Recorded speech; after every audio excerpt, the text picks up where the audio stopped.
I had inspected 11,000 pods in 30 years of freight work, and I want that number on the record, because it's the only way to explain why the 11,001st one stopped me cold. I came to the winter mark the way most people came to Dresk's crew, which is to say sideways, after something else had failed. I'd run honest inspection routes for the Frost Corridor Authority for the first half of my working life, the kind of job where you learn to read a stasis gauge the way another woman might read a face, and I lost that post the year the authority decided a woman past 50 with a bad knee wasn't worth the seat anymore. Dresk took me on because I knew the corridor's checkpoints better than any three of his other hands combined, and because, I think now, he liked having someone aboard who understood exactly how much rope he was giving himself before it hanged him. The manifest called it scrap.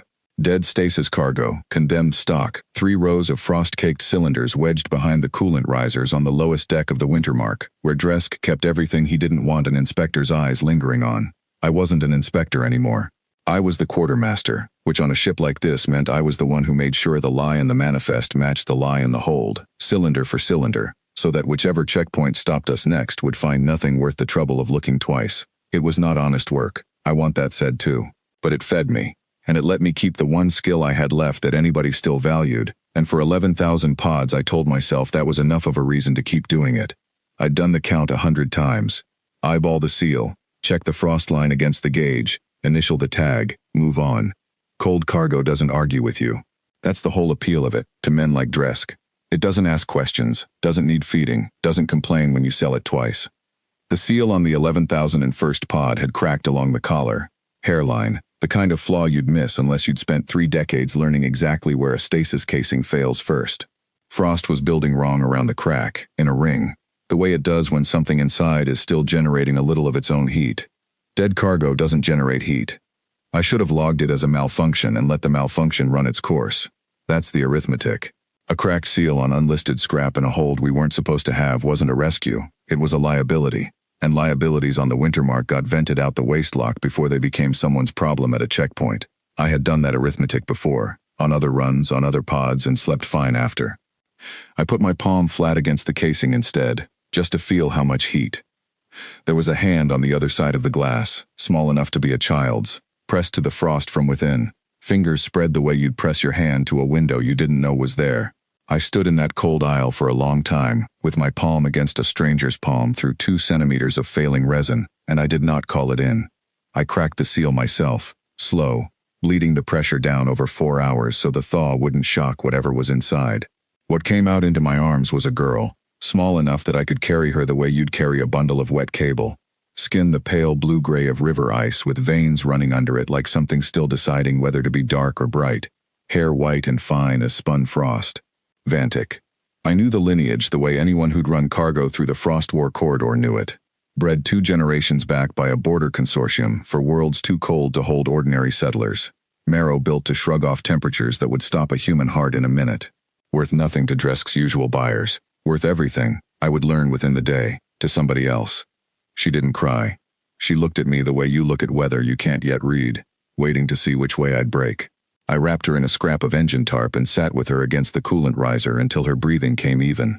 And somewhere in that hour I stopped thinking of her as cargo, cracked or otherwise, and started thinking of her as Sayel, because that was the name stitched, small and crooked, into the collar of the shift she'd been sealed in. I told Dresk I'd found live cargo and that I was keeping her off the manifest. He didn't argue, which should have told me something. Dresk didn't argue with anything that wasn't going to cost him money, and it turned out this was going to cost him considerably more than that. What he said instead, standing in the hatchway with his arms crossed, was that a live Vantic child was worth more to the right buyer than the whole rest of the hold combined, and that if I was fool enough to want to keep her out of the ledger, I'd better be fool enough to explain that to whoever eventually came looking. I told him nobody was coming looking for scrap. He gave me a long look, the kind a man gives you when he already suspects you're both wrong, and went back to the bridge without another word. I have wondered since whether he knew, even then, what that cylinder actually was, and simply hadn't wanted to be the one who said it aloud. I set her up in the crew berth I hadn't used in years, in a bunk still smelling of the last hand who'd died in it, of an ordinary sickness on an ordinary run. She watched me rig a rebreather mask down to her size with the wary patience of something that has learned survival depends on not asking for anything. And when I finally got the seal right, and she breathed the ship's recycled air without coughing for the first time, she reached out, not for me, not for comfort, but for the mask itself, turning it over in her small gray fingers like she wanted to understand the thing that had just decided whether she lived. I liked her instantly for that. I have spent my whole life around men who took their tools for granted, and here was a child half my height, who already understood you don't survive by trusting what saved you. You survive by learning how it works.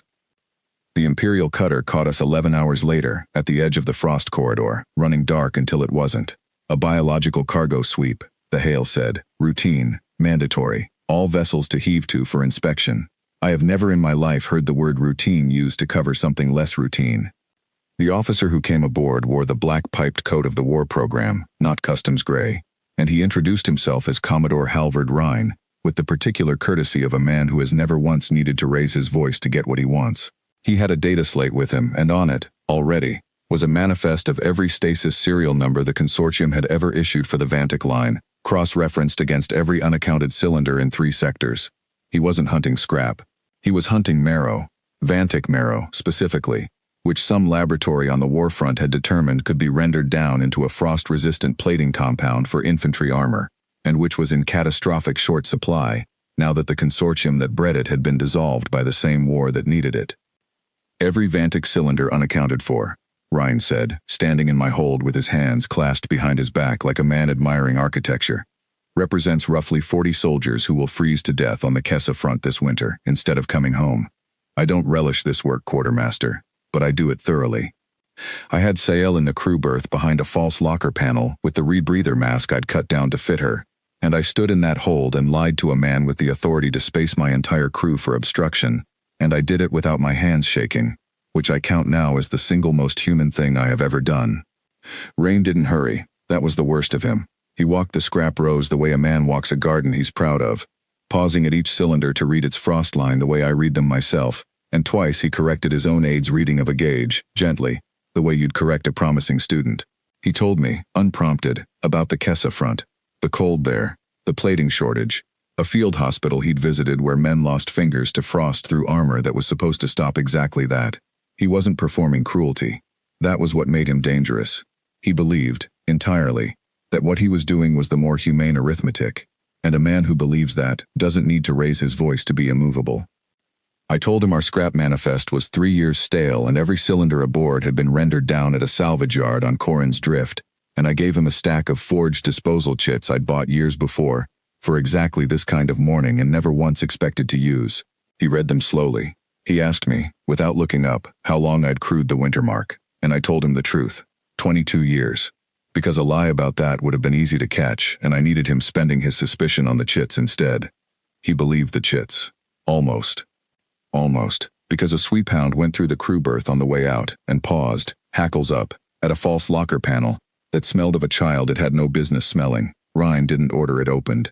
He simply looked at the panel for 4 long seconds, and then at me, and said, I'll be in the corridor for the length of 1 cup of caffeine.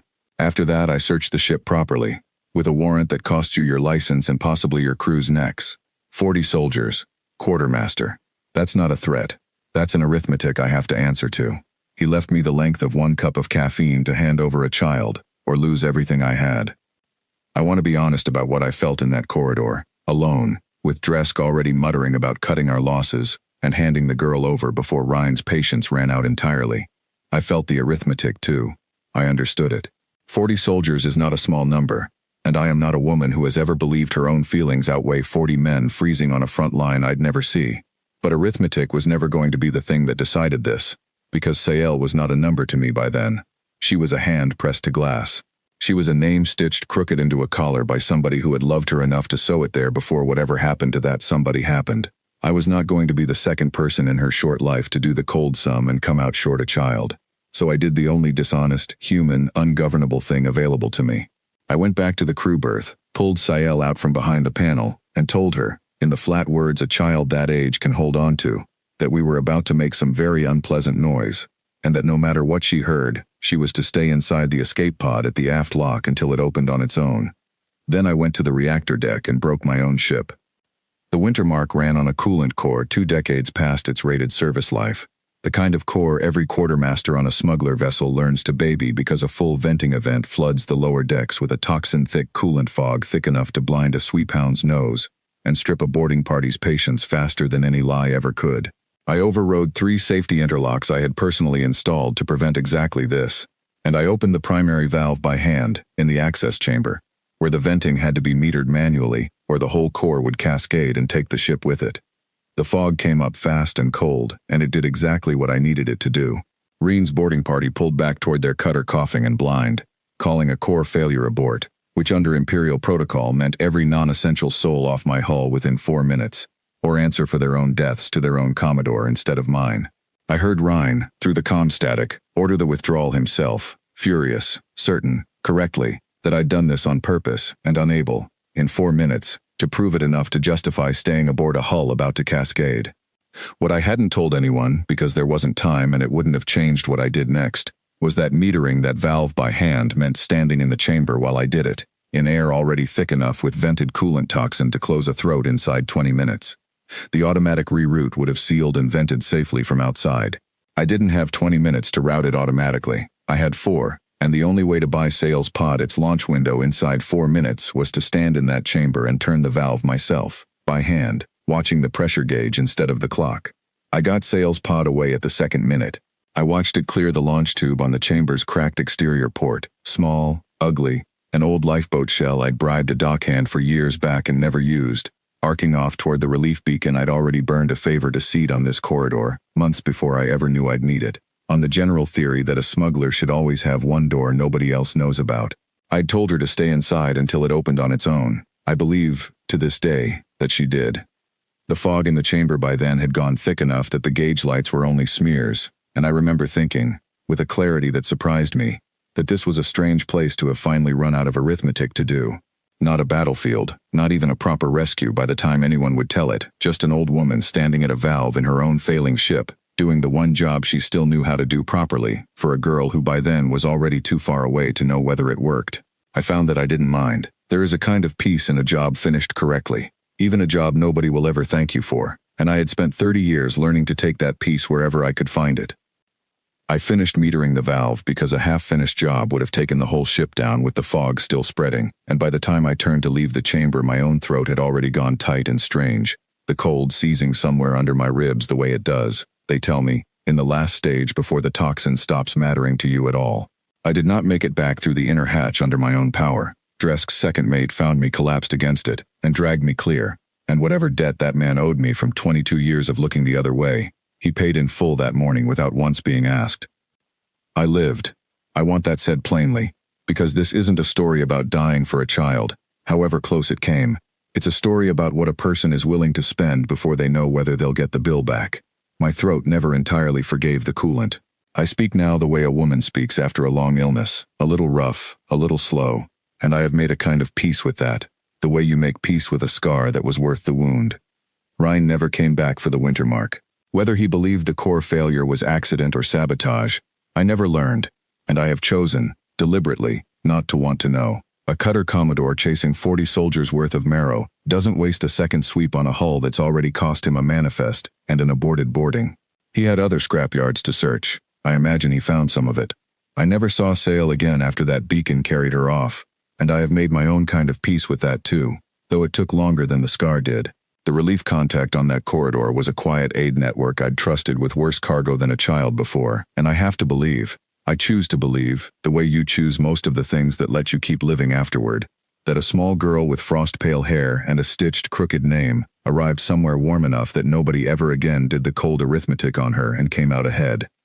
I still keep the tarp I wrapped her in that first hour, folded in a locker I don't open for anyone.